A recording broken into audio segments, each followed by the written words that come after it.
Hey, how's it going? I'm about 9 months, maybe 9.5 months. No weed, no nicotine. In the beginning of this journey, I was making videos because it really helped to talk out loud, as if I was talking to someone else about their urges and kind of desires to smoke. And now I'm able to really, feel confident that I'm not just going to go cave in on myself and the standards I've set for myself and just like go smoke. I don't feel like I need to like make a video every week to stop myself from doing that. But I want to continue this as a practice while I'm not smoking nicotine and weed, to just sort of have it as an archive. And I know it's doing good for me to get a lot of these like thoughts and feelings out. Time, 9 months is not that long. A year is not that long. Every day feels a lot longer when I'm not smoking. Like the past 9 months, every day has felt really long. And I think part of that is just because I'm more present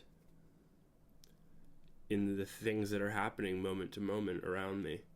I have moments where I'll be like, wow, I really want to smoke some weed, or I really want to I wish I had a vape to hit right now, like a nicotine buzz. It's been forever since I've had that. And then I'm like, oh my God, it's been less than a year since I was really indulging in that sort of nic overload. And weed overload. It's unfair to expect myself to be like fully functioning and happy without weed and nicotine, because it's just unrealistic in terms of like the time scale frame of how long I've been doing these things, for like whatever, like 15 years.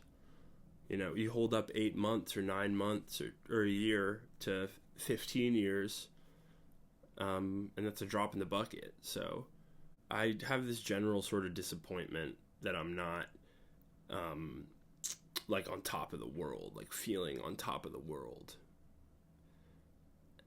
And I sort of use that to justify like these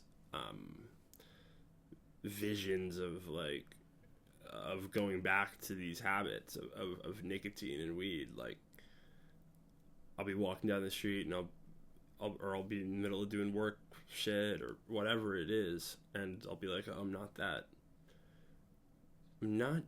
that happy. Why, if I'm gonna not be happy either way, then I might as well like be stoned right now, or like get that Nick buzz and like have those things that I know will make me feel good. And I'm not really able to reason myself out of that these days, but it's also not enough to get me to go back to doing these things. Like another example is feeling really tired in the morning. I'm doing some orthodontic shit right now. Like there's plenty of reasons why I might not be like sleeping the best, but I'll wake up and be like, holy shit, like I did not sleep well. Why did I ever quit smoking weed? Because I wasn't sleeping well. I'm not sleeping well now anyways. It's just this constant kind of turnover and rotation of justifications in my everyday life of why I should and could and want to go back to these things. And honestly, I think maybe it like kind of like strengthens my resolve more the more I have these little voices in my head trying to convince me to do all that again. Because I'm, on one hand, it's like I agree with those things and want to and see the valid sort of like snippet of truth that they're based on. And then the other part of me, the part of me that like examines these thoughts and makes videos about them and talks to people about them, is like, oh, those thoughts are coming in there for a reason, and that just means what you're doing is working. Like how Alan Carr or whatever in his book Easy Way, How to Stop Smoking the Easy Way, which is a great book and resource. He talks about like the little monster, and the little monster, the withdrawal pangs and the cravings are like the symptom of that addiction sort of dying and becoming weaker. And so yeah, I think everyone in their life deals with different things that bring them up and down, and I think for me personally, and maybe it's the truth for other people too, it's really easy for me to be like, weed, that is the reason I was sad, or that was the self-medication that cured my sadness. And to like make these kind of like sweeping generalizations about our really like complex way of understanding and processing emotions and addictions and relationships. There's no one answer, like quitting weed and nicotine is, I've realized over the past 9 months, has not been the solution to my problems. And it's not.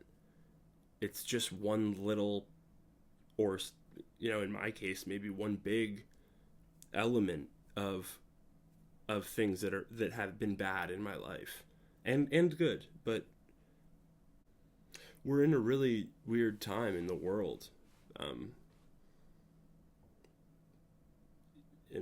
Things don't feel stable in a lot of ways.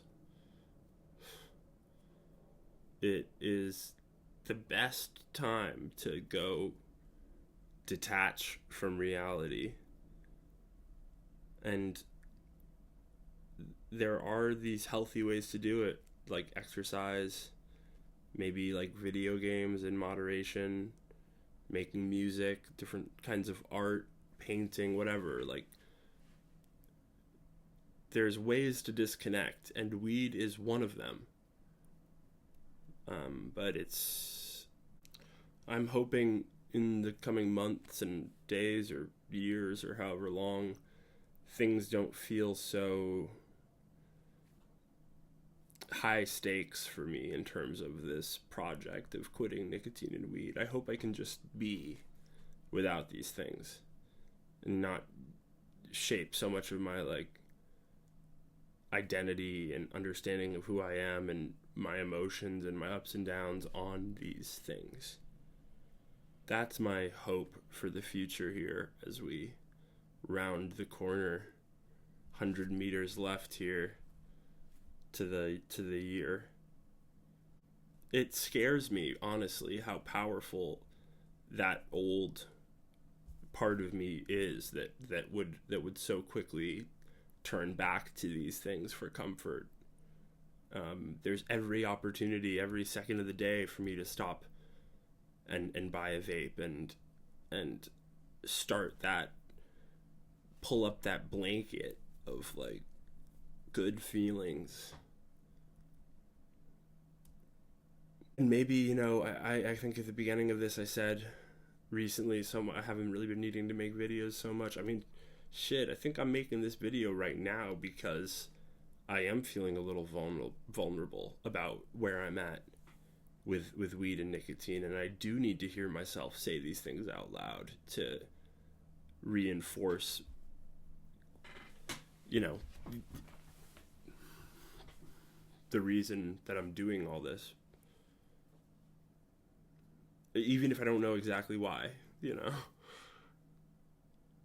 So, yeah, hope you had a great new year. If you're feeling similarly or have any comments, I'd love to hear them.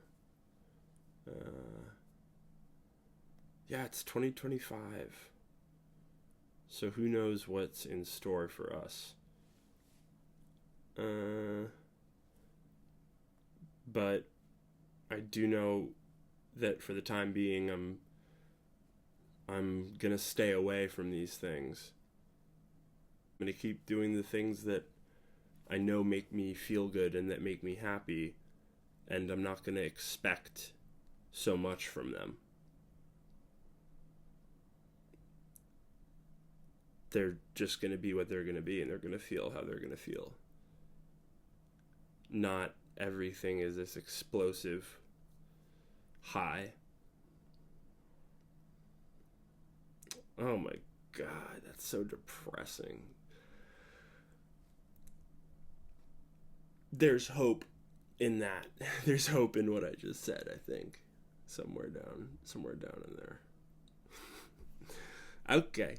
Take care. Thanks for watching. Hit subscribe, hit like. Talk to you soon.